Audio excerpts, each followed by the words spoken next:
டயட்ல இருக்கவங்களுக்கும் weight loss பண்றவங்களுக்கும் காமனா வரக்கூடிய விஷயம் சுகர் கிரேவிங்ஸ்.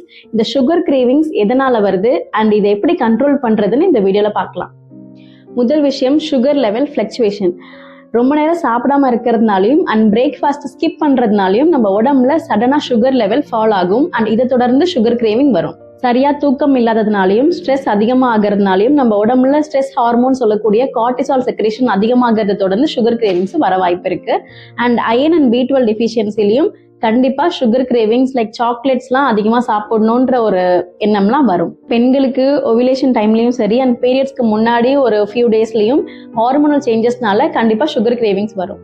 ஓகே, இப்போ சுகர் கிரேவிங்ஸை எப்படி கண்ட்ரோல் பண்றது? ஒன்றும் இல்லை, மார்னிங் வார்ம் வாட்டர்ல கொஞ்சம் லெமன் புழிஞ்சு விட்டு எடுத்துக்கலாம். அண்ட் நேச்சுரல் ஸ்வீட்னஸ்ன்னு சொல்லக்கூடிய கருப்பட்டியா இருக்கட்டும், டேட்ஸா இருக்கட்டும் அண்ட் ஃப்ரூட்ஸ்லாம் இதுக்கு ஆல்டர்னேட்டிவ்ஸா யூஸ் பண்ணிக்கலாம். அண்ட் கண்டிப்பா மார்னிங் பிரேக்ஃபாஸ்ட்லாம் ஸ்கிப் பண்ணவே பண்ணாதீங்க. இந்த மாதிரி ஒரு சில விஷயம்லாம் ஃபாலோ பண்ணீங்கன்னா அந்த ஸ்வீட் கிரேவிங்ஸ்லாம் கம்மியாகும். முக்கியமா எம்டி ஸ்டொமக்ல காஃபி டீ அவாய்ட் பண்ணிடுங்க. அண்ட் பேக்கரி ஸ்வீட்ஸ் இருக்கிற பக்கம் திரும்பவே திரும்பாதீங்க. முக்கியமா நைட் டைம்ல ஸ்ட்ரிக்டா பேக்கரி ஸ்வீட்ஸ்லாம் அவாய்ட் பண்ணிடுங்க.